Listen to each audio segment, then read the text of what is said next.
Hello everyone, मित्रांनो, हा एक स्पेशल व्हिडिओ आहे सेकंड इयर डिग्री स्टुडंटसाठी. पुणे युनिव्हर्सिटीचा जो जिओ टेक्निकल इंजिनिअरिंग आहे त्या विषयासाठी हा स्पेशल व्हिडिओ आहे. फक्त न्यूमरिकल्स आपण याच्यात कव्हर करणार आहोत. 2022, 2023 आणि 2024 या 3 वर्षामध्ये आलेले जे न्यूमरिकल्स आहेत त्यातले जे काही न्यूमरिकल्स आहेत जे तुमचे एक्झाम पर्यंत म्हणजेच उद्यापर्यंत तुम्हाला सोपे जातील आणि तुम्हाला सॉल्व्ह करता येतील असे न्यूमरिकल्स आपण घेणार आहोत. जास्त मोठे न्यूमरिकल्स किंवा किचकट न्यूमरिकल्स आपण स्किप करणार आहोत, बट त्याच्यात सुद्धा तुम्हाला 80% तुम्हाला न्यूमरिकल जमणार आहेत. सो बघा, आपण स्टार्ट करू. एक एक क्वेश्चन आपण बघू. सगळ्यात अगोदर आपण 2022चा क्वेश्चन बघू. या व्हिडिओला कॉम्पिटेटिव्ह एक्झामच्या मुलांनी सुद्धा बघितलं तरी देखील चालेल, बिकॉज याच्यामध्ये आपण बरेच न्यूमरिकल्स कव्हर केले आहेत आणि त्यातून बऱ्याच कॉन्सेप्ट सुद्धा तुमच्या ब्रशअप होतील. बट बेसिकली हा व्हिडिओ इंटेंडेड आहे पुणे युनिव्हर्सिटीच्या डिग्री स्टुडंटसाठी. सेकंड इयरला हा जिओ टेक्निकल इंजिनिअरिंगचा सब्जेक्ट आहे. रेग्युलरचा सुद्धा आणि बॅकलॉगचा जो असेल त्यांच्यासाठी सुद्धा हा सेम व्हिडिओ ऍप्लिकेबल आहे. बघा, एक तुम्हाला न्यूमरिकल्सचा जर विचार केला तर एक 30-35% हे न्यूमरिकल्स असणार आहेत पेपरमध्ये जिओ टेक्निकलला. सो बघा, कुठले कुठले न्यूमरिकल्स आहेत. स्टार्टिंग आपण करणार स्ट्रेस डिस्ट्रीब्युशनचा हा क्वेश्चन आहे. दोन थेरीज याच्यामध्ये असतात, एक बॉस्निक्स थेरी आणि एक वेस्टरगार्ड्स थेरी. आणि थेरी सिंपल आहे की जर जमीन असेल, जमिनीवरती जर तुम्ही कुठलाही लोड अप्लाय केला क्यू, तर जमिनीच्या खाली कुठल्याही पॉइंटला तुम्ही व्हर्टिकल स्ट्रेस काढू शकतात, ज्याला आपण सिग्मा झेड बोलतो. आणि हा जो व्हर्टिकल स्ट्रेस आहे, this sigma z we are calculating at some radial distance r आणि डेप्थ असणार आहे झेड. म्हणजे हा जो तुमचा फॉर्म्युला आहे त्याच्यात फक्त तुमचे 3च पॅरामीटर असणार आहे. आणि हा जो बॉस्निक्स फॉर्म्युला आहे, it is given as 3q upon 2π z square into 1/1 plus r by z square raise to 5/2. हा तुमचा बॉस्निक्स फॉर्म्युला आहे. त्यांनी तुम्हाला जर वेस्टरगार्ड्स विचारला तर वेस्टरगार्ड्सचा फॉर्म्युला यूज करायचा. ठीक आहे. आता त्यांनी आपल्याला विचारलाय बॉस्निक्स फॉर्म्युला. त्यांनी काय काय सांगितलंय बघा. त्यांनी सांगितले की कॉन्सन्ट्रेटेड लोड कितीला आहे, 25 किलो न्यूटन. म्हणजे 25 किलो न्यूटनचा लोड इथे अप्लाय केलेला आहे. सो हा जो क्यू आहे हा तुम्ही पुट करायचा 25 किलो न्यूटन. ठीक आहे. त्याच्यानंतर तुम्ही काय करणार आहेत, calculate stress intensity at depth of 8 metre. Depth 8 metre म्हणजे काय आहे, झेडची व्हॅल्यू किती आहे, 8 मीटर. याचा अर्थ इथला जो झेड आहे तो तुम्ही 8 मीटर पुट करणार. ठीक आहे. त्याच्यानंतर हा पण झेड जो आहे तो पण तुम्ही 8 मीटर पुट करणार. ठीक आहे. आणि जे रॅडियल डिस्टन्स आहे ते किती म्हटलंय त्यांनी, हॉरिझॉन्टल डिस्टन्स म्हणजेच radial distance. This is horizontal distance म्हणजेच रॅडियल डिस्टन्स. रिपीट बघा, कळून जाईल. एक लोड बाहेरून लावला आहे, सम रॅडियल डिस्टन्स, सम डेप्थ. ओके, सम रॅडियल डिस्टन्स म्हणजेच हॉरिझॉन्टल डिस्टन्स आणि डेप्थ आहे झेड. तर त्यांनी आपल्याला डेप्थ दिली आहे 8 मीटर, हॉरिझॉन्टल डिस्टन्स म्हणजे रॅडियल डिस्टन्स दिलंय 2.5 मीटर आणि एक्सटर्नल लोड दिलाय 25 किलो न्यूटन. सो हे जर तुम्ही या सगळ्या इक्वेशन मध्ये पुट केलं, 3 × 25, 2π झेडच्या जागी 8चा स्क्वेअर, 1/1 प्लस आरच्या जागी काय येणार, रॅडियल डिस्टन्स. आरच्या जागी काय येणार आहे, रॅडियल डिस्टन्स. रॅडियल डिस्टन्स काय येऊन जाईल तुमचं 2.5. आणि झेड जो आहे तो काय पुट करणार, 8 मीटर. ओके. सो हा तुमचा झेड दिलेला आहे, हे तुमचं आर दिलेलं आहे आणि हा तुमचा क्यू दिलेला आहे. असं हे इक्वेशन आहे. आणि याच्यामध्ये तुम्ही क्यू पुट करणार, झेड पुट करणार, आर पुट करणार, कॅल्सी मध्ये टाकायचं, सुरू इथून करायचं. आधी रॅडियल डिस्टन्स अपॉन झेड करायचं, त्याचा स्क्वेअर करायचा, +1 करायचा, नंतर रेसिप्रोकल करायचा म्हणजे 1 आन्सर करायचं, रेस टू 5/2 करायचं, मल्टिप्लाय बाय 3 करायचं, multiply by 25, divide by 2, divide by पाय आणि डिवाइड बाय 8 स्क्वेअर असं करायचं. ठीक आहे.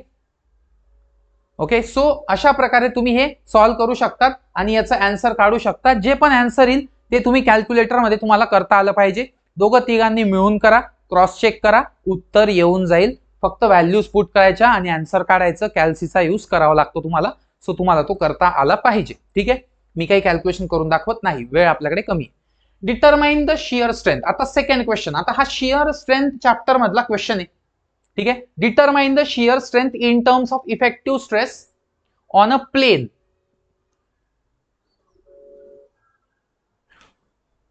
Determine the shear strength in terms of effective stress. आता बघा, शियर स्ट्रेंथचा फॉर्म्युला असतो tau equal to C plus sigma tan five.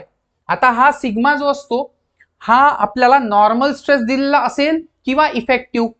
जर नॉर्मल दिला असेल तर तो डायरेक्ट टाकायचा, पण जर इफेक्टिव्ह त्यांनी दिला असेल, आता इथे त्यांनी काय म्हटलंय की effective cohesion, effective angle of friction, angle of friction जो फाय आहे तो किती दिला त्यांनी, फाय डॅश दिलाय इथे. ओके, आणि हा जो आहे हा सी डॅश दिलाय. Determine shear strength in terms of, shear strength म्हणजे काय, टाउ फाइंड करा. In terms of effective stress म्हणजे sigma dash on a plane within saturated soil mass at a point where total normal stress is 200. म्हणजे हा कोण आहे, sigma आहे, sigma total. And pore water pressure is 80 kilonewton per metre square. हा कोण आहे, u आहे, u. The shear strength parameters in terms of effective stress are. म्हणजे तुम्हाला त्यांनी सी डॅश आणि फाय डॅश दिलाय. आता बघा की हे असं इक्वेशन यूज करा ज्याच्यामध्ये सिग्मा जो आहे तुमचा तो टोटल स्ट्रेस असतो, नाही तर मग तुम्हाला इफेक्टिव्ह शियर स्ट्रेंथ काढता येते C dash plus sigma dash tan of phi dash. आता त्यांनी तुम्हाला shear strength in terms of effective stress विचारली, म्हणजे हा फॉर्म्युला यूज करावा लागेल तुम्हाला. मग याच्यामध्ये तुम्हाला सी डॅश त्यांनी दिलाय, व्हॉट इज सी डॅश दिलाय का, सी डॅश यस 16 दिलाय, प्लस त्यांनी टॅन ऑफ फाय डॅश किती दिलाय, तर दिलाय 39 डिग्री. ठीक आहे, आणि उरला सिग्मा डॅश. तर हा सिग्मा डॅश कसा काढतात, effective stress is total stress minus pore water pressure. Effective म्हणजे टोटल मायनस यू. फॉर्म्युला आहे सिंपल, इफेक्टिव्ह म्हणजे total minus U. Total normal stress दिलाय बघा 200, टोटल 200 दिलाय. आणि पोअर वॉटर प्रेशर कुठे आहे, pore water pressure it is 80. म्हणजे इफेक्टिव्ह स्ट्रेस किती आला, 200 वजा 80 120 kilo newton per metre square आला. बर 120 इथे पुट करून द्या, मग 120 बस 16 प्लस 120 टॅन ऑफ 39 डिग्री हा येऊन जाईल तुमचा इफेक्टिव्ह शियर स्ट्रेंथ. ठीक आहे, इथे तुमची शियर स्ट्रेंथ येऊन जाईल. आणि इझी आहे हे, टॅन 39 कॅल्सी मध्ये टाकायचा, इंटू 120 करायचा, प्लस 16 करायचा, दॅट्स इट. डायरेक्ट 200 यूज केला तर उत्तर चुकून जाईल. 200 वजा 80 120 इथे पुट करावं लागेल, कारण तुम्हाला हे विचारलंय इफेक्टिव्ह स्ट्रेसच्या टर्म्स मध्ये शियर स्ट्रेंथ विचारली. तो ती इथे पुट केली का जे आन्सर येईल ते. कॅल्क्युलेशन मी नाही तुम्हाला सांगू शकत, वेळ नाहीये. कॅल्क्युलेशन तुम्हाला जमलं पाहिजे, ऍटलीस्ट कॅल्क्युलेटर तरी यूज करता आलं पाहिजे. नेक्स्ट, आता in a consolidated drained triaxial test a specimen of clay fails at cell pressure of इतकं. सेल प्रेशर असतो तुमचा सिग्मा सी. किती सेल प्रेशर आहे, 60 kilo newton per metre square. ठीक आहे, अजून काय दिलंय, effective shear strength parameters are. C dash दिलाय 15 kilo newton per metre square, आणि फाय डॅश दिलाय 20 डिग्री. ठीक आहे, determine additional stress required for the failure. Additional stress, आता ऍडिशनल स्ट्रेस जो असतो तो असतो डेव्हिएटर स्ट्रेस. ऍडिशनल स्ट्रेस जो असतो तो असतो डेव्हिएटर स्ट्रेस, त्याला बोललं जातं सिग्मा डी. बघा, जी पण तुमची टेस्ट आहे तिला आपण बोलतो ट्राय एक्झियल टेस्ट. ही जी टेस्ट आहे ती थोडीशी सांगून देतो मी तुम्हाला. ट्राय एक्झियल टेस्ट, तर ट्राय एक्झियल टेस्ट मध्ये एक असते तुमची स्टेज 1 आणि दुसरी असते तुमची स्टेज 2. या स्टेज 1 मध्ये वी अप्लाय काय, सेल प्रेशर. या स्टेज 1 मध्ये आपण सेल प्रेशर अप्लाय करतो, ज्याला आपण सिग्मा सी बोलतो, किंवा यालाच आपण काय बोलतो, सिग्मा 3 बोलतो. ठीक आहे, आणि स्टेज 2 मध्ये आपण काय करतो, स्टेज 2 मध्ये we apply additional deviator stress. Additional deviator stress, हा जो ऍडिशनल डेव्हिएटर स्ट्रेस आहे याला आपण सिग्मा डी बोलतो. मी रिपीट करणार नाही, तुम्हाला वाटलं त्या ठिकाणी पॉज करून तुम्ही मागे जाऊन परत ऐकू शकतात. एकदम डॉट जे गरजेचं आहे तेवढंच सांगतोय, एक्स्ट्रा काही सांगत नाहीये. मग जर हा तुम्ही सिग्मा सी ला सिग्मा 3 म्हटले आणि हा डेव्हिएटर स्ट्रेस सिग्मा डी असतो, अशा या 2 स्टेजेस असतात. यांची जर ऍडिशन केली तर तुम्हाला एक सिग्मा सी आणि एक सिग्मा डी हे जर ऍड केले तुम्ही, तर याला बोललं जातं सिग्मा 1 याला बोलतात मेजर प्रिन्सिपल स्ट्रेस. याला बोलतात major principal stress. Sigma 1 is sigma C plus sigma D. हा सिग्मा सी जो आहे यालाच तुम्ही सिग्मा 3 पण लिहू शकता. ओके, ठीक आहे. आता बघा की आपल्याकडे एक इक्वेशन आहे, ते इक्वेशन तुम्हाला इथे यूज करायचंय. ते कोणतं इक्वेशन आहे ते मी लिहून देतो. बघा, ते इक्वेशन आहे जनरल स्टेट ऑफ स्ट्रेस. हे इक्वेशन, हे जे इक्वेशन आहे हे काय आहे तर असं आहे बघा, sigma 1 equal to sigma 3 tan square alpha plus 2c tan of alpha. विशिष्ट ठराविक इक्वेशन आहेत. हे जे मी घेतोय ते तुम्हाला जर नाही काही जमलं तर हे इक्वेशन लिहून बघायचे आणि त्याच्यात काहीतरी करायचं. Sigma 1 is sigma 3 tan square alpha plus 2c tan of alpha. यातला जो सिग्मा 1 आहे तो आपण इथे बघितला. ओके, सिग्मा 1 काय असतो, sigma C plus sigma D. सिग्मा 1 असतो तुमचा sigma C plus sigma D equal to, हा सिग्मा सीच आहे ना, परत सिग्मा 3 म्हणजे सिग्मा सीच असतो. नंतर टॅन स्क्वेअर 45 प्लस 5/2 ही अल्फाची व्हॅल्यू असते. हे सगळं लक्षात ठेवून घ्या. अल्फा असतो तुमचा 45 प्लस 5/2. ठीक आहे, plus 2c tan of 45 plus again 5/2. म्हणजे थोडक्यात तुम्हाला अल्फा जर काढायचा असेल तर तुम्ही इथून 5/2 करून काढणार. हा 20/2, सो 45 प्लस 20/2, उत्तर येतं 10. 10 अधिक हा 45, 55 डिग्री अल्फाची व्हॅल्यू. म्हणून डायरेक्ट अल्फा मी टाकू शकतो 55 प्लस 2 इंटू कोहेजन दिलंय का, yes 15, 2 into C tan of 55. ठीक आहे, मग हे टॅन 55 आणि टॅन स्क्वेअर 55 कॅल्स इथून येऊ शकतं. सिग्मा सी दिलाय का बघा, consolidated drain test specimen of clay fails at cell pressure. Sigma C cell pressure किती, 60. हा 60 दिलाय. ऍडिशनल स्ट्रेस रिक्वायर्ड विचारला म्हणजे डेव्हिएटर स्ट्रेस, हा नाही माहिती, हाच तर काढायचा आहे. Sigma C again cell pressure 60 tan square 55 plus 2 into काय सी ची व्हॅल्यू दिली बघा 15 कोहेजन असतं ते 15 टॅन ऑफ 55 झालं. हा 60 तिकडे जाऊन वजा बाकी होईल. इथे 60 इंटू ही व्हॅल्यू करा, टॅन स्क्वेअर 55 काय आहे ती, टॅन स्क्वेअर 55 का टाकू, टॅन ऑफ 55 करा, इक्वल टू करा, स्क्वेअर करा, गुणिले 60 करा, प्लस करा. हा काय 15 दुने 30 आहे, 30 टॅन 55 टाका आणि त्यातून मायनस 60 करा, सिग्मा डी भेटून जाईल. या सगळ्या याच्यातून मायनस 60 केला की सिग्मा डी भेटून जाईल. हे तर सॉल्व करता आलं पाहिजे, बस एवढंच आहे ते, 6 मार्क्स. चलो नेक्स्ट. हे समजलं. मग पुढे आता बघा अजून, आता हा जो क्वेश्चन आहे, हा क्वेश्चन आहे तुमचा रिटेनिंग वॉलचा. ओके, आता रिटेनिंग वॉल मध्ये तुमचं बेसिक मी तुम्हाला सांगून देतो की 2 प्रकारचे प्रेशर असतात.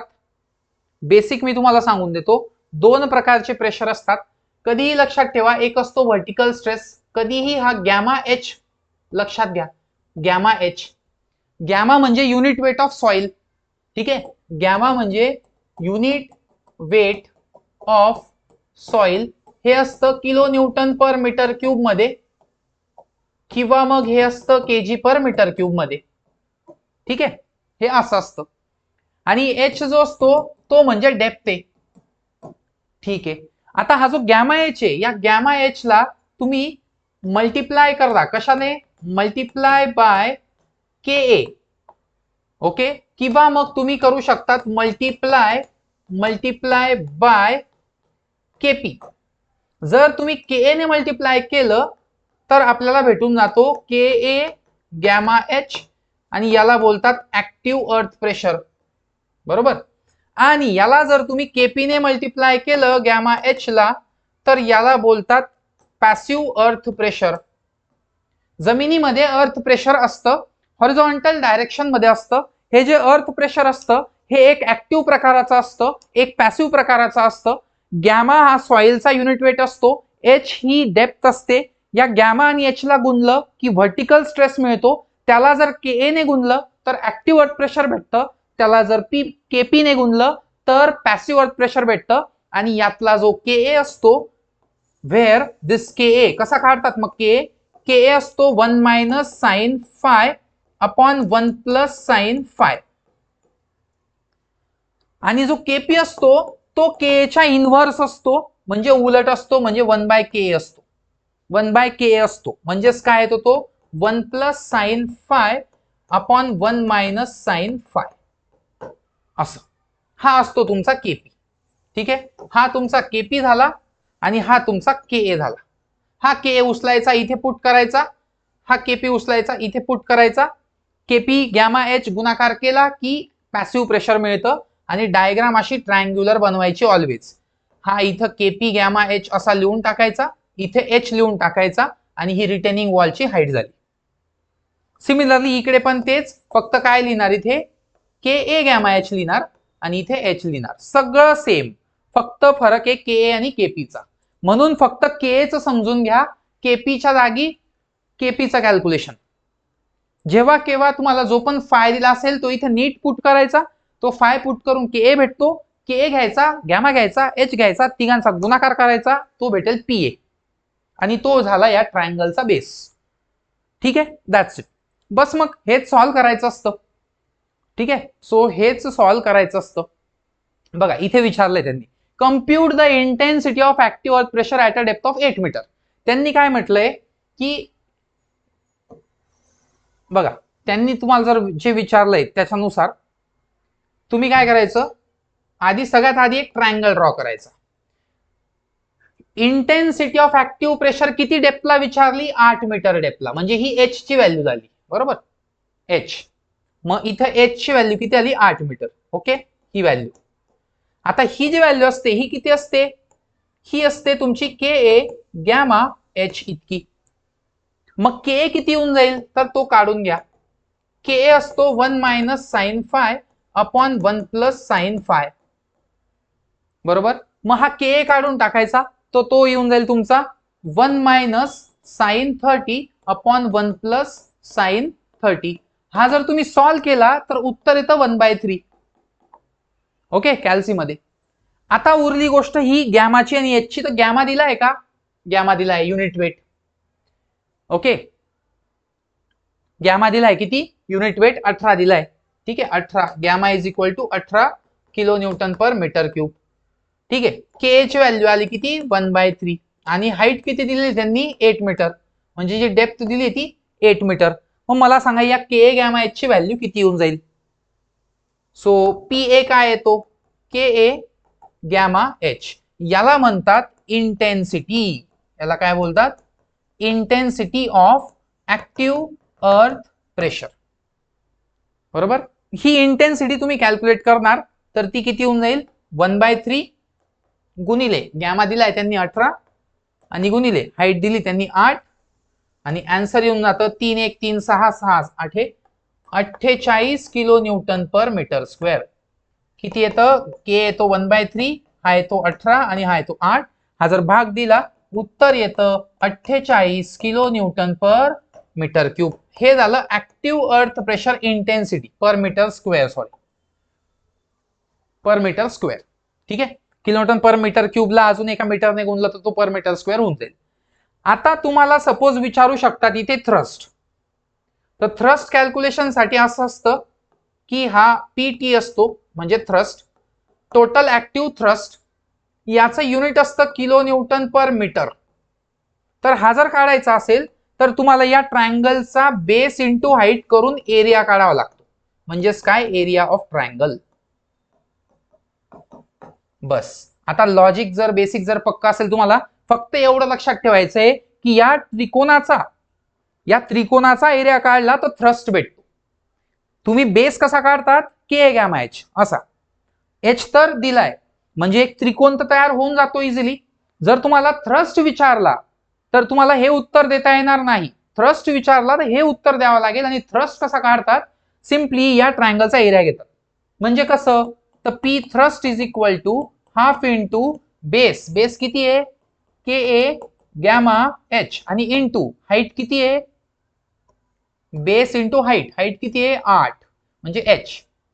सो उत्तर येऊन जातं 1/2 के ए गॅमा एच स्क्वेअर. हा येऊन जातो थ्रस्ट. आणि हा थ्रस्ट किती डिस्टन्सवर ऍक्ट करतो तर h/3 वर. Act at h/3 from base. ठीक आहे, थोडंफार वाचला असेल तर लगेच क्लिक होत असेल. एकदम फर्स्ट टाइम बघत असणार तर खूप वेळेस रिपीट बघावं लागेल.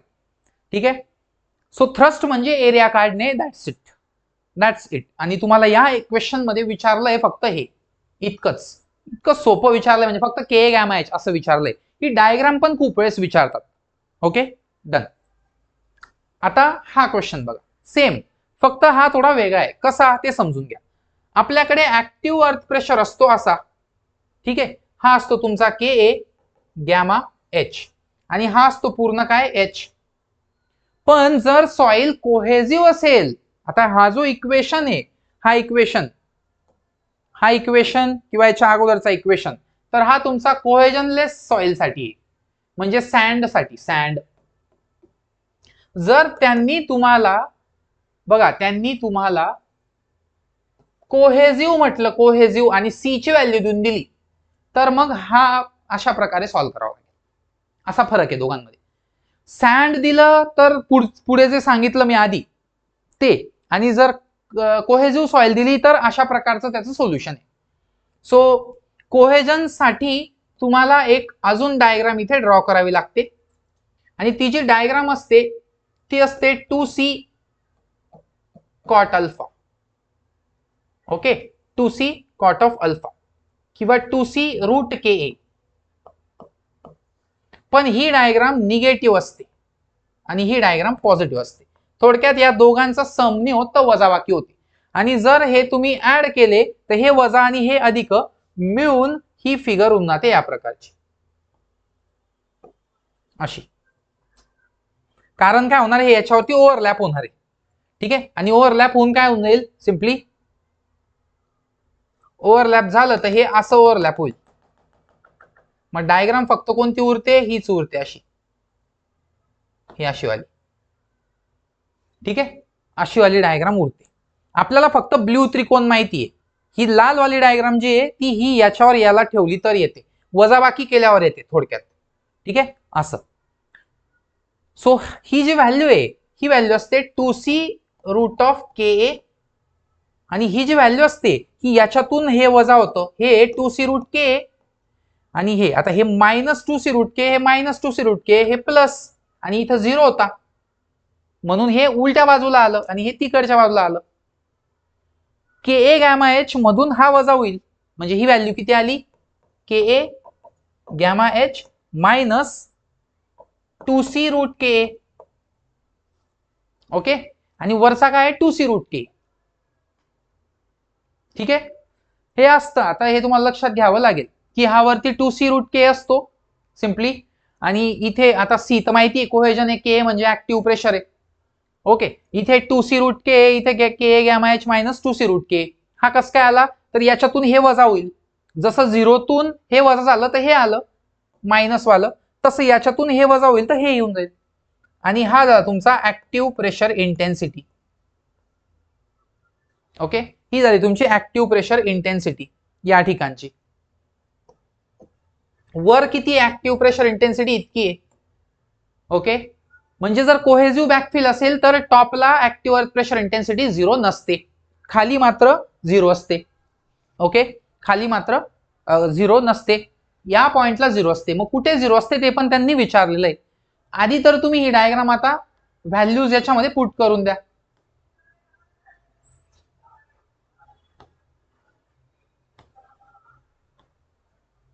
ठीक आहे, आता ही व्हॅल्यू कॅल्क्युलेट करा आणि इथे लिहायची. ओके, ही व्हॅल्यू कॅल्क्युलेट करायची, इथे लिहायची. आता मला सांगा what is K A. K A is equal to 1 minus sine of, clay जर असेल ना, क्ले कोहेजिव्ह, प्युअरली कोहेजिव्ह, तर याच्यासाठी फाय असतो 0, म्हणून साइन 0 इज 0. म्हणून के ए ची व्हॅल्यू जाते काय 1. मग के ए ची व्हॅल्यू जर 1 आली तर हा फक्त काय उरतो, gamma H minus 2c. Okay, ही व्हॅल्यू येते गॅमा एच मायनस 2c, वरची व्हॅल्यू येऊन जाते फक्त 2c. ठीक आहे, ही व्हॅल्यू. मग व्हॉट इज कोहेजन 9.81, तर ही व्हॅल्यू येऊन जाते 19.62. ओके, 2 इंटू कोहेजन हे इथं. ही व्हॅल्यू किती येईल gamma H minus 2c. What is gamma H, gamma into H, gamma आहे 17.66. ओके, हा, आणि एच किती आहे 10 मीटर.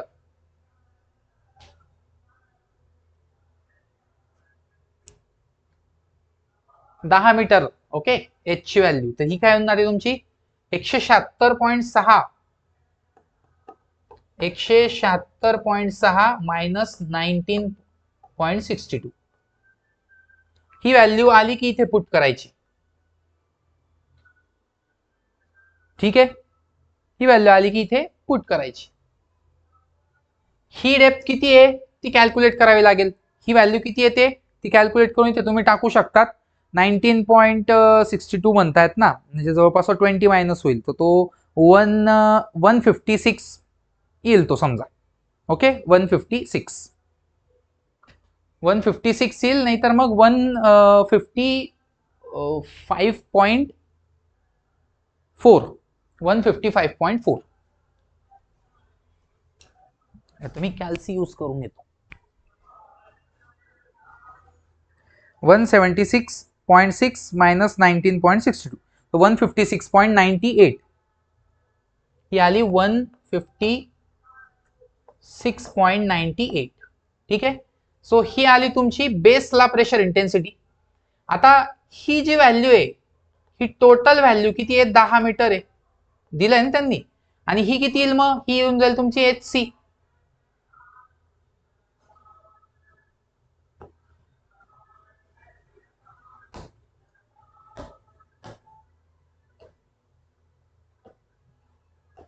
बघा किती आहे 156.98. ही व्हॅल्यू किती आहे HC. ही व्हॅल्यू किती आहे 10 मायनस HC. का, कारण हे पूर्ण 10 आहे, हे पूर्ण 10 मीटर आहे, दिलंय सगळं क्वेश्चन मध्ये. हे 10, हे मग HC, तर मग हे 10 मधून HC गेला.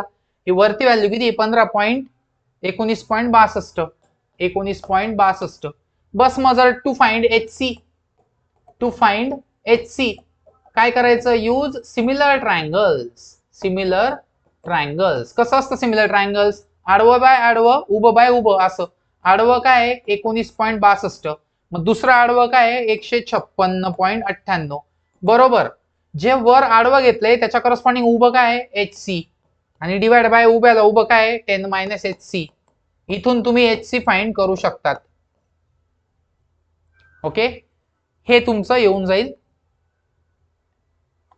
हे HC. ठीक आहे, आणि बेस प्रेशरला इंटेन्सिटी जर म्हटली तर ती येऊन जाईल ही. जर त्यांनी तुम्हाला टोटल विचारली तर तुम्हाला या ट्रायंगल मधून हा ट्रायंगल वजा करावा लागेल, म्हणजे असा एरिया असणार ना असा. तर हा कॅल्क्युलेट करायचा या ट्रायंगल वरून, आणि दुसरा कॅल्क्युलेट करायचा या ट्रायंगल वरून, आणि याच्यातून हा वजा करायचा. अशी तुमची ती इंटेन्सिटी येऊन जाईल, टोटल रँकाइन ऍक्टिव्ह. ठीक आहे, सो हे कोहेसिव्ह सॉइल असेल तर असं सॉल्व्ह करतात. ठीक आहे, बर. Calculate zero air void density. आता हे 2022 चे आपले प्रश्न संपलेत. 2023 चे क्वेश्चन्स मी तुम्हाला सांगतो. आता 2023 चे जे प्रश्न आहेत ते आपण सॉल्व्ह करू. बघा, झिरो एअर व्हॉइड डेन्सिटी. सगळ्यात अगोदर तर समजून घ्या की झिरो एअर व्हॉइड म्हणजे काय. झिरो एअर व्हॉइड लाईन यालाच काय म्हणतात तर 100% सॅच्युरेशन लाईन. 100% सॅच्युरेशन म्हणजेच काय, 100% सॅच्युरेशन म्हणजे SR बरोबर 1 येऊन जातो.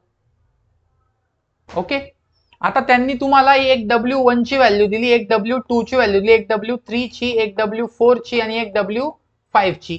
म्हणजे वॉटर कंटेंटच्या 5 व्हॅल्यूज दिल्या आहे आणि स्पेसिफिक ग्रॅव्हिटीची एक व्हॅल्यू दिली आहे. मग मला सांगा E into SR equal to W into G असा फॉर्म्युला तुम्हाला माहिती आहे, ज्याच्यातला एस आर काय 1 आहे. So E is equal to W G असं तुम्ही लिहू शकतात. बरोबर, E is equal to W G असं तुम्ही लिहू शकता. दुसरी गोष्ट फॉर्म्युला बघा काय ड्राय डेन्सिटीचा. काय फॉर्म्युला येईल ड्राय डेन्सिटीचा? Gamma W into G plus E into S R, okay, upon 1 plus E. किंवा गॅमा बल्कचा करू शकता तुम्ही, जस्ट गॅमा. आता इथे E into S R upon हे, तर ई इंटू एस आरच्या जागी तुम्ही डब्ल्यू इंटू जी पुट करू शकतात आणि परत या ईच्या जागी पण डब्ल्यू जी. तर हा फॉर्म्युला काय होऊन जाईल? Gamma W into G plus W G upon 1 plus ईच्या जागी again W G. Okay, so आता तुम्ही इथे W1 ची व्हॅल्यू जर पुट केली, जी ची व्हॅल्यू तुम्हाला दिली आहे, W1 पुट करा तर एक गॅमा 1 भेटेल, W2 पुट करा तर गॅमा 2 भेटेल, W3 पुट करा तर गॅमा 3 भेटेल, W4 पुट करा तर गॅमा 4 भेटेल. समजलं ना? सो तुम्ही ग्राफ प्लॉट करून टाकायचा सरळ सरळ असा, इकडे मॉइश्चर ठेवायचं आणि इकडे ड्राय डेन्सिटी ठेवायची. सो W1 च्या करस्पॉन्डिंग तुम्हाला गॅमा D1 भेटेल, W2 च्या करस्पॉन्डिंग गॅमा D2 भेटेल, W3 च्या करस्पॉन्डिंग गॅमा D3 भेटेल, W4 च्या करस्पॉन्डिंग गॅमा D4 भेटेल आणि W5 च्या करस्पॉन्डिंग गॅमा D5 भेटेल. हे सगळे गॅमा D कुठून भेटतील? इथून भेटतील, या फॉर्म्युल्यामधून. ओके, सो हा जो फॉर्म्युला आहे त्याच्यापेक्षा हा लक्षात ठेवला तरी चालेल. इथे तुमचा W1 पुट करा, खाली W1 पुट करा, जी जो आहे तो कॉमन काढून घ्या, इथला जी आणि वरचा जी सेमच आहे तो म्हणजे 2.7 2.7 2.7 2.7 आणि W1 काय आहे? पहिली व्हॅल्यू, तर एक गॅमा 1 भेटेल. असंच तुम्ही W2 साठी करा, असंच W3 साठी, असंच W4 W5 असं सिक्वेन्शियली तुम्ही जर करत गेले तर तुम्हाला 5 व्हॅल्यूज आहेत डब्ल्यूच्या आणि 5 व्हॅल्यूज गॅमा डीच्या, आणि त्या इथं W1 W2 W3 W4 W5 gamma D1 gamma D2 gamma D3 gamma D4 gamma D5, आणि मग तुम्हाला 0 एअर व्हॉइड्स लाईन मिळून जाईल. एकदम इझी. पुढे रिटेनिंग वॉल दिली त्यांनी परत, जिची हाईट किती आहे? 6 मीटर. व्हर्टिकल बॅक आहे, टॉप 3 मीटर मध्ये वेगळी सॉइल आहे आणि युनिट वेट 16 आहे, फाय 30 आहे. Rest sand will have saturated unit weight of 18. बाकीची उरलेली जी तिची 18 आहे, फाय 35 आहे. ग्राउंड वॉटर टेबल 3 मीटरला आहे from bottom. Determine the force per unit length of the wall for Rankine active state. तर हा क्वेश्चन खूप जास्त मोठा आहे, खूप जास्त. तर हा काही तुम्हाला मी सांगत नाही, कारण याच्यामध्ये व्हेरिएबल्स खूप आहेत. जर सपोज अशी आपण वॉल ड्रॉ केली तर ही तुमचं 16 kilo newton per metre cube वाली सॉइल आहे आणि जिचा फाय 30 डिग्री आहे. दुसरी जी सॉइल आहे ती 18 kilo newton per metre cube वाली सॉइल आहे, जिचा फाय हा 35 डिग्री आहे. आणि इतक्यावर पण ते थांबले नाही, तर आपल्याला अजून एक त्यांनी गोष्ट सांगून दिली की इथे वॉटर टेबल आहे खालून 3 मीटरवर, म्हणजे हे 6 मीटर आहे टोटल, हे 6 मीटर आहे, त्यातलं टॉप 3 मीटर म्हणजे हे 3 मीटर आलं. 3 मीटरवर वेगळी सॉइल, 3 मीटरवर वेगळी सॉइल आणि 3 मीटरला वॉटर टेबल आहे, ग्राउंड वॉटर टेबल, जे की 3 मीटर डेप्थवर आहे. म्हणजे याचा अर्थ तुम्हाला इथे वेगळं ड्रॉ करावं लागेल, इथे वेगळं ड्रॉ करावं लागेल, दोघांचे फाय वेगळे, दोघांचा गॅमा वेगळा. तर स्ट्रॅटिफाईड बॅकफिलची ही केस आहे आणि हा प्रॉब्लेम ऍक्च्युली 10-12 मार्क्सला पाहिजे, तर तो 6 मार्क्सला विचारलेला आहे. सो याच्यात बऱ्याच काही गोष्टी आहेत, मेथड्स आहेत. मला नाही वाटत तुम्ही हा लास्ट मुवमेंटला केला पाहिजे.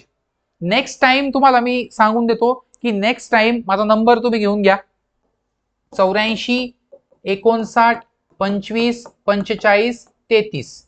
नेक्स्ट टाइम तुम्ही या नंबरवरती सिम्पली 1 महिना अगोदरच मला या क्वेश्चन पेपर्स वगैरे शेअर करून देत जा, सो दॅट तुमच्यासाठी मी न्यूमरिकल जे आहेत ते थोडे पार्ट्स मध्ये आणि टॉपिक वाईज व्यवस्थित तुम्हाला मी सांगेल, सो दॅट तुम्हाला फ्री ऑफ कॉस्ट मध्ये, ऑफकोर्स युट्यूबलाच तुम्हाला ते न्यूमरिकल्स जमून जातील. पण 1 महिना अगोदरच सांगायचं. आता उद्या पेपर आहे ना, आज सकाळी मला कोणतरी सांगितलं, तेव्हा मी हा व्हिडिओ घेतोय. ठीक आहे, सो या नंबरवरती तुम्ही सिम्पली मला कॉन्टॅक्ट करू शकता आणि तुमचे डाउट्स क्लिअर करून घेऊ शकता. चलो next. Retaining wall with smooth vertical back retains purely cohesive fill. Height 12 metre, purely cohesive, height 12 metre, unit weight 20, cohesion दिलंय 10, प्रेशर डिस्ट्रीब्युशन शो करा, प्रेशर कोणत्या ठिकाणी 0 होतं ते सांगा, what is total active rank and thrust on the wall. Same solve केलाय आपण already. आपल्याकडे काय आहे गोष्ट की डायग्राम या प्रकारे तयार होते, बरोबर. अशी डायग्राम तयार होते. वर असतो 2c रूट ऑफ के, खाली असतो K A gamma H minus 2c root of K, बरोबर. हे आपण आधी लेक्चर मध्ये सांगितलं, याच व्हिडिओमध्ये आधी हे सांगितलं मी. दिस इज पी ए आणि हे पी ए ऍट टॉप आहे, पी ए ऍट बॉटम आहे, आणि या हाईटला काय आहे, सिम्पली 0 आहे. टोटल किती आहे हे, टोटल 12 मीटर आहे, टोटल 12 मीटर आहे. आणि हा जो हा आहे हा एच सी आहे, ठीक आहे. म्हणजे हा काय येऊन जाईल, 12 मायनस एच सी येऊन जाईल, बरोबर. ठीक आहे, ही व्हॅल्यू तुम्ही याच्यात व्हॅल्यूज पुट करू शकता. काय काय दिलंय ते समजून घ्या. प्युअरली कोहेजिव्ह म्हटलं की सरळ सरळ के ए ला 1 घेऊन टाकायचं, टेन्शन घ्यायचं नाही, कारण फाय हा 0 असतो. प्युअरली कोहेजिव्हला फाय 0 असतो. तर मग काय होऊन जाईल, के ची value 1 minus sine 0 upon 1 plus sine 0, sine 0 is 0, म्हणजेच 1 होऊन जाईल. सो इथे सरळ के ए 1 होऊन जाईल, म्हणून हे सोपं पडतं. इथे तुम्ही गॅमा एच मायनस 2c असं लिहिणार आणि वर तुम्ही 2c इतकंच लिहिणार. ओके, 2c इतकंच लिहिणार, म्हणजे परत हे सोपं होऊन गेलं. तर तुमची डायग्राम व्यवस्थित जर परत बनवली आपण विथ व्हॅल्यूज, तर ती किती बनेल, इथे 2c म्हणजे काय, कोहेजन किती तुमचं 10, म्हणजे होऊन जाईल 20 किलोन्यूटन पर मीटर स्क्वेअर. इथे काय होऊन जाईल again, gamma into H, what is gamma, 20 आणि हाईट किती आहे 12, 20 गुणिले 12 किती होतं, 240. ओके, हे होतं 240 मायनस 20. ओके, उत्तर येतं 220, 220 kilo newton per metre square. This is the value इथली. आता हे जे आहे ते किती आहे, एच सी आहे, आणि हे किती आहे तुमचं 12 मायनस एच सी आहे. सिमिलर ट्रायंगल्स लावलं तर काय येतं, 20 भागिले 220 बरोबर H C upon 12 minus H C. इथून तुमचा एच सी येऊन जातो, हा एच सी काढून घ्यायचा, ठीक आहे, जमेल ना. हा, एच सी काढला, किती काढला एच सी, हे तुमचं गेलं 2 1 2 11, 11 एच सी, 1 मीटर आला H C. Wow, H C आला 1 मीटर. कॅल्क्युलेट करा, जमून जाईल, कॅल्क्युलेट करा. 220 divide by 20,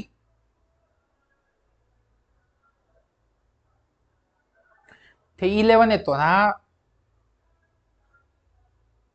11 H C plus H C 12 H C, yes it is 1 metre झालं. म्हणजे ही व्हॅल्यू तुमची 1 मीटर आली. आता याचा एरिया निगेटिव्ह येऊन जाईल आणि याचा एरिया म्हणजे नेट पी ए जर म्हटलं तुम्ही तर तो येईल तुमचा नेट एरिया. नेट एरिया म्हणजे काय, नेट एरिया म्हणजे हा जर A1 असेल तर हा A2, A1 मायनस A2 हा नेट एरिया आहे. What is A1, A1 is half, base 220, height ही किती आहे, ही 1 येते, ही किती आली 12 वजा 1 11, आणि मायनस A2 किती येईल,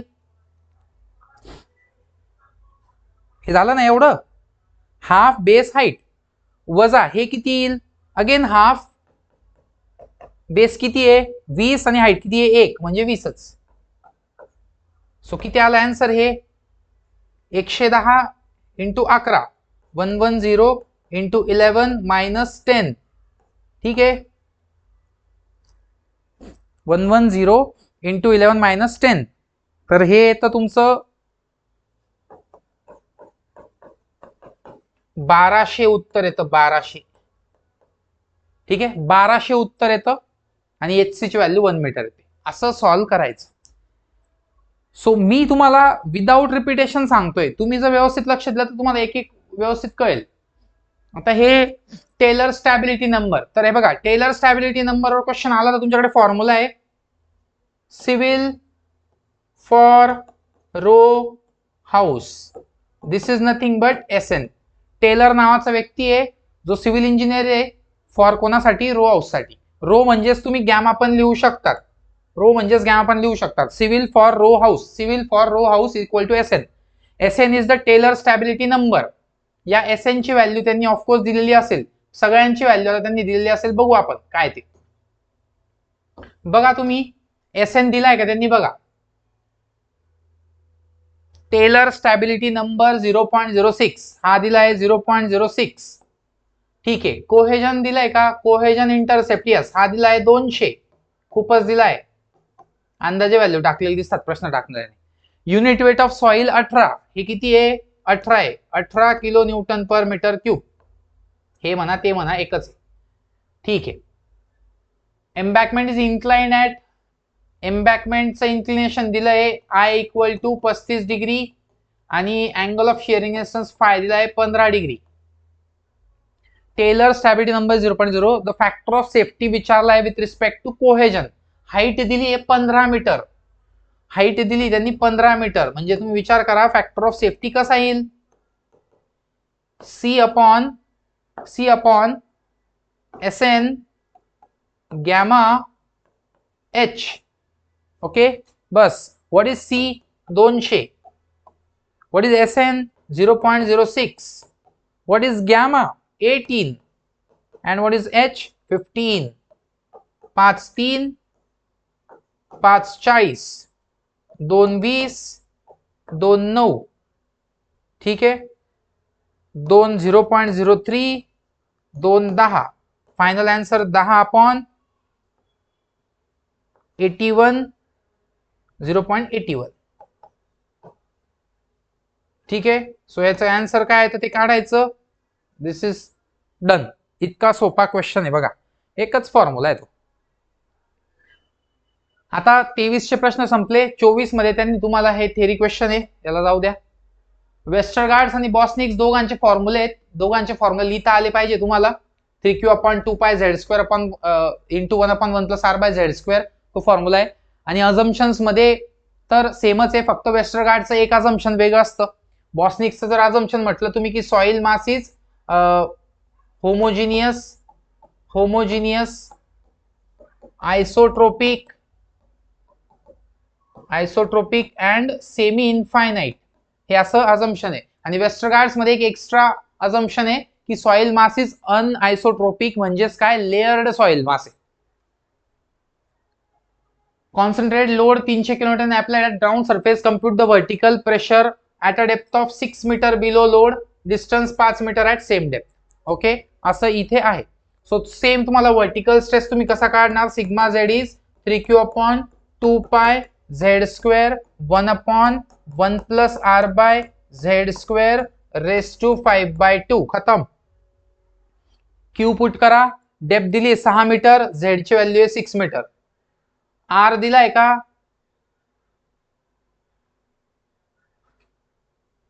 कॉन्सन्ट्रेटेड लोड दिलाय 300 at a depth of 6 metre below the load. Below the load म्हटलं म्हणजेच काय, आर इक्वल टू 0.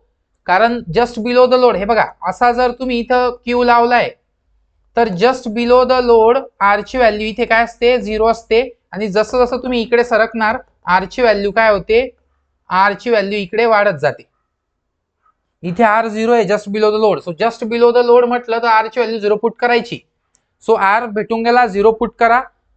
हे झेड 6 मीटर आहे म्हणजे आर झेडचं काम झालं. झेड दिलाय त्यांनी 6 मीटर. क्यू दिलाय 300, पुट करा आणि आन्सर काढा. At a distance 5 metre at the same depth.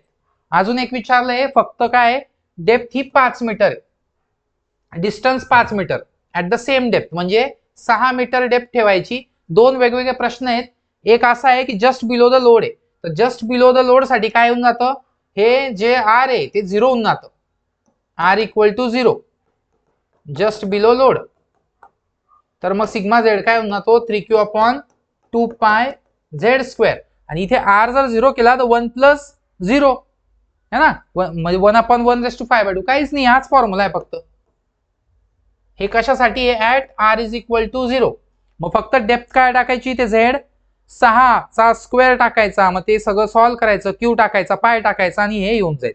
पण पुढचं काय म्हटलंय, at a distance 5 metre at same depth. म्हणजेच काय की हे रॅडियल डिस्टन्स आर दिलंय आणि सेम डेप्थ म्हणजे कोणती डेप्थ 6 मीटर, म्हणजे झेडची व्हॅल्यू 6 मीटर. मग एकदा तुम्हाला हे असं सॉल्व्ह करायचंय, म्हणजे एकदा आर ची व्हॅल्यू 0 पुट करून सॉल्व्ह करायचं, एकदा आर ची व्हॅल्यू 5 पुट करून सॉल्व्ह करायचं. 3-3 मार्क डिस्ट्रीब्यूट करून दिलेले आहेत. Soil sample fails under the axial stress of 150 kilonewton per metre square. 150 kilonewton per metre स्क्वेअरला एक सॉइल सॅम्पल फेल होतो, जो ऍक्सियल स्ट्रेस आहे तो. Wien it is laterally unconfined. Laterally unconfined आहे याचा अर्थ काय होतो ते समजून घ्या. एक सॅम्पल आहे, या सॅम्पल वरती त्यांनी काय केलं, ऍक्सियल स्ट्रेस अप्लाय केला 150 किलो न्यूटन पर मीटर स्क्वेअरचा. ठीक आहे, म्हणजे हा वरून खालून झाला बरं का, ऍड नाही करायचा, वरून खालून झाला तो. ठीक आहे, आणि इकडनं जे आहे लॅटरली अनकन्फाइंड आहे म्हणजे सेल प्रेशर 0. ठीक आहे, हे जे अर्थ इथं दिलाय ना लॅटरली अनकन्फाइंड, अनकन्फाइंडचा अर्थ होतो cell pressure 0. Unconfined compressive strength जी जी टेस्ट आहे तिच्याबद्दल ते बोलतायत. The failure makes an angle of. जो फेल्युअरचा अँगल आहे म्हणजे असा जो असतो, तर हा अँगल जो आहे अल्फा, तो अल्फा किती आहे 55 डिग्री. ठीक आहे, तर सी आणि फाय कॅल्क्युलेट करा. तर आता बघा, since alpha is 45 plus 5/2 and, आणि हा जो अल्फा आहे हा किती आहे, अल्फा किती आहे 55 डिग्री आहे, तो येऊन जाईल 45 आणि प्लस हा येऊन जाईल 5/2. तर उत्तर येऊन जाईल 55 वजा 45. ओके, किती 10 गुणिले 2 20. फाय किती येऊन जाईल तुमचा 20 डिग्री. किती सोपं आहे बघा. हा असतो, हे लक्षात ठेवा, हे लक्षात ठेवा, फेल्युअर सरफेसचा अँगल हाच असतो अल्फा 45 प्लस 5/2. त्यांनी अल्फा दिलाय आणि फाय विचारलाय, तर अल्फा दिलाय 55, 55 वा 45 10, 10 गुणिले 2 20, 20 डिग्री. कोहेजन कसं काढायचं, तर हे बघा, sigma 1 is sigma 3 tan square alpha plus 2c tan of alpha, असं काढतात बरोबर. यातला जो अल्फा आहे तो किती आहे 55 डिग्री आहे. सेल प्रेशर किती आहे कळलंच असेल ना तुम्हाला, की सेल प्रेशर हे काय सिग्मा 3 सिग्मा सी, आणि हा काय 0. सिग्मा 1 काय असतो, सिग्मा 1 डायरेक्ट दिला त्यांनी 150 बरोबर, 150 एकच ना, तो एकटा आहे तो डायरेक्ट 150. त्याच्यानंतर त्यांनी काय म्हटलंय की फाय ची व्हॅल्यू त्यांनी दिली आहे, तर हा जो अल्फा आहे तो त्यांनी डायरेक्ट दिलाय, किती दिलाय 55 डिग्री. ही ते 55 टाकून द्या, 55 डिग्री, इथे पण 55 टाकून द्या. ठीक आहे, सो बघा हा भेटला 55 भेटला, हा 55 आहे, सिग्मा 3 0 आहे, याचा अर्थ एकच अननोन आहे सी, इथून सी भेटून जाईल तुम्हाला. कॅल्क्युलेट करून घ्या. ओके, व्हेरी सिंपल, सगळं दिलंय, फक्त हे कॅल्क्युलेट करायचंय. मग आता मॅथ्स तर जमलं पाहिजे, इकडनं तिकडे तिकडनं इकडे.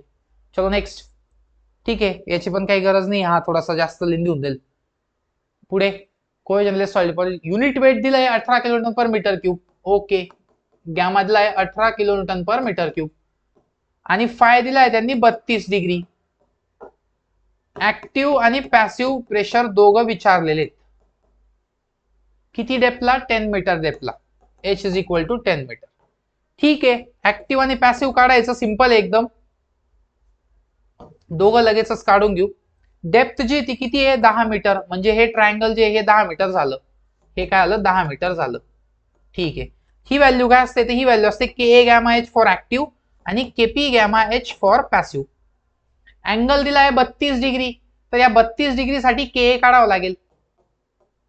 के is equal to 1 minus sine 32 upon 1 plus sine 32. हे कॅल्क्युलेट करावं लागेल आणि इथे पुट करावं लागेल के ची व्हॅल्यू. गॅमा जो आहे तो दिलाय, ठीक आहे, आणि एच जो आहे तो पण दिलाय, म्हणजे तुम्हाला इथला इझिली इंटेन्सिटी इथली पण मिळून जाईल, इथली पण मिळून जाईल. तुमचं काम काय उरलं 1 minus sine 32 upon 1 plus sine 32 हे कॅल्क्युलेट करायचं. काहीतरी व्हॅल्यू येईल, ती व्हॅल्यू के ची येऊन जाईल. असंच तुम्ही केपे पण कॅल्क्युलेट करायचं, केपी याच्या रेसिप्रोकल असतं, म्हणजे 1 plus sine 32 upon 1 minus sine 32 बरोबर. बस मग के पण भेटला, केपी पण भेटला. के उचलून जर याच्यात टाकला तर ते ऍक्टिव्ह प्रेशर भेटून जाईल पीए, आणि केपी उचलायचं याच्यात टाकायचं ते पॅसिव्ह वर्क प्रेशर भेटून जाईल पीपी. इंटेन्सिटी म्हटलंय at 10 metre. On the wall म्हटलं तर फोर्स काढायचा, ऑन द वॉल म्हटलं तर फोर्स काढायचा, पण त्यांनी इंटेन्सिटी म्हटलंय, ऍट अ डेप्थ म्हटलंय, याचा अर्थ फक्त ही व्हॅल्यू काढायची आहे, ही व्हॅल्यू काढायची आहे. आणि किती सोपं आहे, के ए गॅमा एच करायचा आहे. एच दिलाय 10, गॅमा दिलाय 18.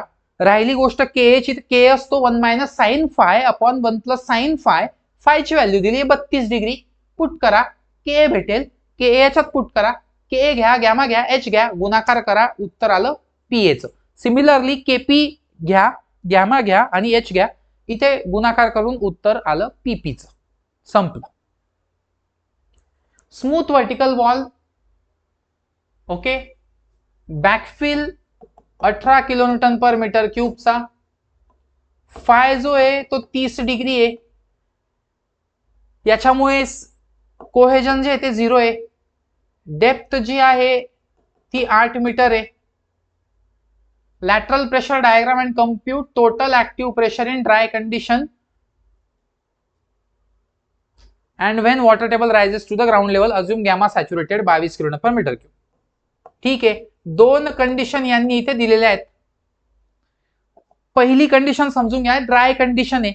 तर ड्राय कंडिशनला हा डाटा वापरायचा आहे. काय करणार, सिम्पली ही अशी डायग्राम ड्रॉ करायची. सिन्स फाय हा 30 डिग्री आहे, तर के ए येऊन जाईल तुमचा 1/3 आणि केपी येऊन जाईल तुमचा 3. सॉल्व करून फाइंड करा. 1 minus sine 30 upon 1 plus sine 30 is K आणि 1 plus sine 30 upon 1 minus sine 30 is KP. K A येतो 1/3, केपी येतो 3. ड्राय कंडिशनला म्हटलं तर हे असतं तुमचं के ए गॅमा एच आणि हे असतं एच, जो की किती आहे एच 8 मीटर. मग ही व्हॅल्यू किती येऊन जाते के ए ची, के ए येऊन जातो तुमचा 1/3, गॅमा येऊन जातो तुमचा 18 आणि एच येऊन जातो तुमचा 8 आणि हे उत्तर येऊन जातं तुमचं याच.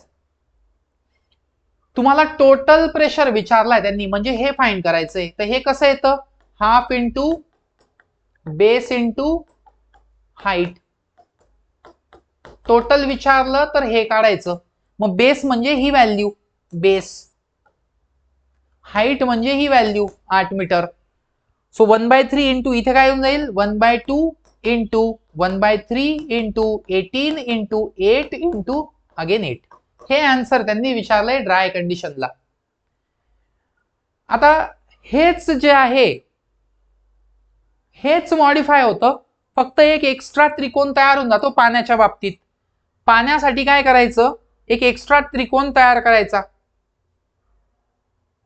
पाण्यासाठी एक एक्स्ट्रा त्रिकोण तयार करायचा आणि तो लिहायचा गॅमा डब्ल्यू इंटू एच असा लिहायचा. आणि हा जो गॅमा आहे हा गॅमाचा गॅमा डॅश करून टाकायचा. समजतंय ना, पहिलं संपलं. ड्राय सॉइल साठी ब्ल्यू वालं काम होतं, संपलं. आता जर तुम्हाला त्यांनी वॉटर टेबल ऍट ग्राउंड आला असं म्हटलं तर काय काय ऍड होईल ते सांगतोय, काय काय चेंजेस होतील ते सांगतोय.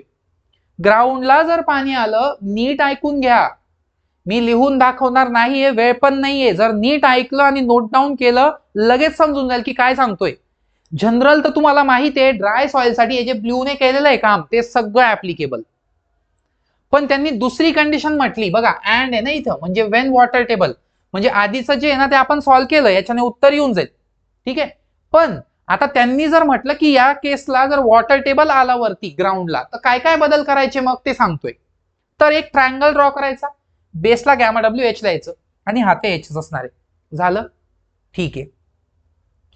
दुसरं, हा जो इथे गॅमा आहे या गॅमाला करायचा गॅमा सबमर्ज. काय करायचा, गॅमा सबमर्ज. आणि हा गॅमा सबमर्ज कसा काढायचा, gamma saturated minus gamma W असा काढायचा.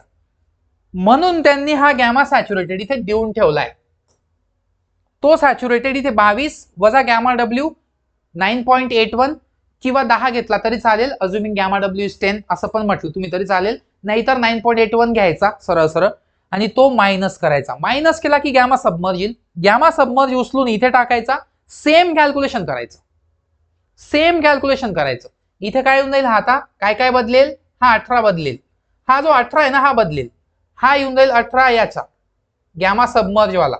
ठीक आहे, मग गॅमा सबमर्ज असा काढायचा, म्हणजे 22 वजा 10 वाली जी व्हॅल्यू आहे 12 च्या आसपासची, तो 12 येऊन जाईल इथे, 12 12 सगळीकडे सबमर्जच्या जागी, गॅमाच्या जागी. आणि इथे काय आहे तुमचा गॅमा डब्ल्यू इंटू एच, तो तर मग 9.81 इंटू हे एच. एच किती आहे ऑफकोर्स आपल्याला माहिती आहे 8, म्हणजे हा तुम्ही घेणार 9.81 इंटू 8. हे येऊन गेलं. ठीक आहे. आता तुम्हाला बेसला जर प्रेशर इंटेन्सिटी विचारली तर ही आलेली आणि ही पाण्याची ऍड करायची, म्हणजे ही सबमर्ज नुसार काढलेली जी आहे ती आणि ही ऍड करायची. ओके. आणि जर हे टोटल विचारलं तर याचं पण टोटल तुम्ही काढू शकतात हाफ बेस इंटू हाईट करून, half into gamma W H into H. ही वाला आन्सर इथे येऊन जाईल. हा एरो आणि हा एरो ऍड केला की टोटल प्रेशर येऊन जाईल. रिपीट आहे का लगेच क्लिक होईल. Taylor stability number, slope 10 metre, stability number दिलेला आहे, फॅक्टर ऑफ सेफ्टी किती असं म्हटलंय. सिव्हिल फॉर रो हाऊस म्हणजे SN. बर काय काय दिलंय, काय काय दिलंय, टेलर स्टॅबिलिटी नंबर एक्सप्लेन करा म्हणताय, तर थोडंसं थेरी पण विचारलंय. टेलर स्टॅबिलिटी आणि पुढे न्यूमरिकल म्हणजे मिक्स केलंय त्यांनी क्वेश्चन. किती दिलाय SN ची व्हॅल्यू 0.055. ठीक आहे. कोहेजन किती आहे 25 व्हॅल्यू दिली. गॅमा किती आहे 20 व्हॅल्यू दिली. फाय 0 दिलाय. एच किती आहे 10 मीटर दिलाय. किती सोपं आहे रे. F is equal to C upon SN gamma H. C दिलाय त्यांनी 25, 20, 10, 0.055. ठीक आहे. 200 होतो, हा 0.055, 0.11 होतो, 11 होतो. येतं काहीतरी factor of safety 25 by something येतं. 25 बाय इथे 200 इंटू 0.055. ठीक आहे. सो येऊन जाईल. नेक्स्ट. ठीक आहे, धन्यवाद. सो बऱ्यापैकी तुम्हाला मी न्यूमरिकल सांगितले. तुम्ही जर रिपीट बघितलं तर नक्की तुम्हाला येईल. मला कमीत कमी वेळेत एक्सप्लेन करायचं होतं म्हणून कुठलंही कॅल्क्युलेशन मी केलं नाही. दुसरं, कुठलाही न्यूमरिकल बघण्याच्या अगोदर त्याचा थोडासा थेरॉटिकल टॉपिक वाचून घ्या, म्हणजे जास्त इफेक्टिव्ह होईल. आणि जवळपास याच्यातून तुम्हाला मी सांगतो की तुम्हाला ऑलमोस्ट 20 ते 25% मार्क्स तुमचे कव्हर होऊन जाणार आहेत या 1-1.25 तासामध्ये. So that's it for today. Thank you very much.